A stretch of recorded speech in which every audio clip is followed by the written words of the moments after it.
दोस्तों मारी गुज्जूनी मौज चैनल में आपનું સ્વાગત છે। આજના વિડીયોમાં આપણે વાત કરવા જઈ રહ્યા છીએ કે ઠાકોર ફેમિલીના ઘરે આજે બચ્ચા પાર્ટીના બધા જ ગુલાબ તોડી દીધા। યશ્વીને ઘરે એકલી મૂકીને ઘરના બધા લોકો ક્યાં ચાલ્યા ગયા અને આજે યશ્વીને શું વાગી ગયું, એને લોહી આવ્યું, શું ઘટના બની, બધી જ માહિતી મળશે તમને આપણા આ વિડીયોમાં। મારી ચેનલ ઉપર નવા હોય તો ચેનલને ફટાફટ લાઈક શેર અને સબસ્ક્રાઇબ કરી દો।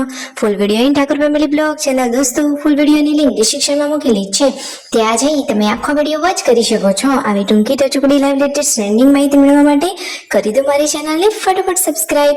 તો ચાલો દોસ્તો વધારે રાહ ન જોતા આપણે વિડીયોની શરૂઆત કરી દઈએ। તમે વિડીયોમાં લાઈવ જુઓ કે સવારે બધા લોકો કામમાં લાગી ગયા છે ને પૂનમ ભાભી અહીંયા મિતાંશને પાણી પીવડાવી રહ્યા છે। બચ્ચા પાર્ટી સ્કૂલમાં જવા રેડી થઈ રહ્યા છે ને અહીંયા આજે મિતાંશને તો આવ્યો છે તાવ, તો એ તો પાર્વતી ભાભીને કશું કામ જ નથી કરવા દેતો। અને દોસ્તો છોટુ બેબીની તબિયત પણ આજે સારી નથી, એને પણ આજે હોસ્પિટલે લઈ જવાનું છે। તો શું થયું છે એને, ડોક્ટરે એને શું કહ્યું, તો જુઓ તો ખરા આ માહિતી પણ તમને આ વિડીયોમાં મળશે। અને શિલ્પા ભાભી ને રાકેશભાઈ એ તો પહોંચી ગયા છે ખેતરમાં અને ખેતરમાંથી ઘરે આવીને જોયું તો આ શું થયું, આ શું ઘટના બની હતી। અરે યશ્વી ઘરે એકલી હતી, ઘરે બીજું કોઈ નહોતું, ઘરના બધા લોકો ક્યાં ગયા, યશ્વીની એકલી મૂકીને બધા લોકો ક્યાં ચાલ્યા ગયા। તો દોસ્તો છોટુ બેબીને અને મિતાંશને લઈને બધા લોકો તો હોસ્પિટલે ગયા છે અને યશુની કિંજલબેનને જોડે રાખીને ગયા હતા। તો શિલ્પા ભાભી ઘરે આવીને ઘરનું બધું કામકાજ કર્યું ને પછી રસોઈનું કામ કરી રહ્યા છે। અને જુઓ આજે તો એમને ઘણું મોડું થઈ ગયું હતું, 1:30 વાગી ગયો હતો, ત્યાં સુધી તો હજુ રોટલી જ બનતી હતી, તો 2 વાગ્યે તો તેઓ જમવા જ બેઠા। તો દોસ્તો આજે તો શિલ્પા ભાભીને થોડુંક વધારે કામ પહોંચી ગયું હતું। અને જુઓ અહીંયા રાકેશભાઈ તો ગાડીમાં આવી ગયા છે ચાર્જિંગ કરવા માટે, કારણ કે તેમના ત્યાં તો લાઇટ જ નથી। અને જુઓ જમવાનું રેડી થઈ ગયું, મસ્ત મજાનું દૂધીની ચણાની દાળનું શાક અને રોટલી। ત્યાં સુધી પૂનમ ભાભી ને પાર્વતી ભાભી એ લોકો પણ આવી ગયા છે હોસ્પિટલે જઈ। તો ડોક્ટરે શું કહ્યું, છોટુ બેબીની તબિયત હવે કેવી છે, મિતાંશને શું થયું, તો મિતાંશને પણ તાવ આવ્યો હતો, તો એને પણ ડોક્ટરે ચેકઅપ કરીને દવા આપી દીધી છે। અને છોટુ બેબીની ગરમી નીકળી હતી, તો ડોક્ટરે કહ્યું છે કે કોઈ ચિંતાજનક બાબત નથી, મટી જશે। અને ફાઇનલી અહીંયા પછી પાર્વતી ભાભી અને પૂનમ ભાભી પણ જમવા માટે બેસી જ ગયા છે। ગરમા ગરમ રોટલી બનાવી રહ્યા છે શિલ્પા ભાભી અને છોટુ બેબી અહીંયા મસ્તી કરી રહ્યું છે એકલું।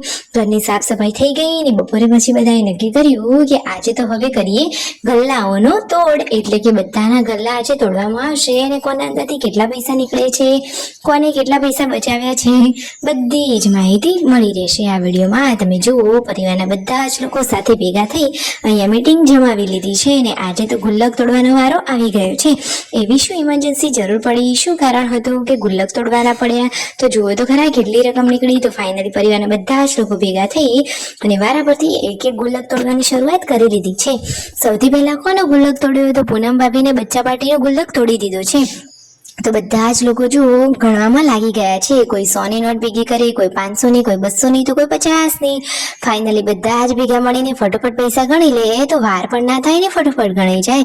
તો દોસ્તો તમારે જાણવું છે કે કોના ગુલ્લકમાંથી કેટલા પૈસા નીકળ્યા, અરે આ માહિતી પણ તમને કહી જ દઈએ।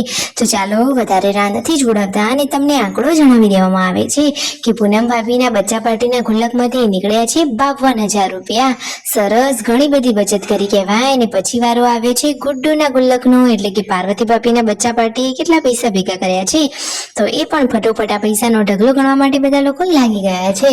તો ફાઇનલી એમના ગુલ્લકમાંથી પણ કેટલા પૈસા નીકળ્યા તમને ખબર છે, 56,000 રૂપિયા પૂરા। અને પછી છેલ્લે યશ્વીનો ગલ્લો તોડ્યો, તો એના અંદરથી પણ કેટલા નીકળ્યા, 55,000 રૂપિયા પૂરેપૂરા। તો ફાઇનલી દોસ્તો સૌથી વધારે પાર્વતી ભાભીના બચ્ચા પાર્ટીના ગલ્લામાંથી પૈસા નીકળ્યા અને પછી શિલ્પા ભાભી ને પછી પૂનમ ભાભી, બધા જ લોકોની રકમ 50,000 ઉપરની હતી।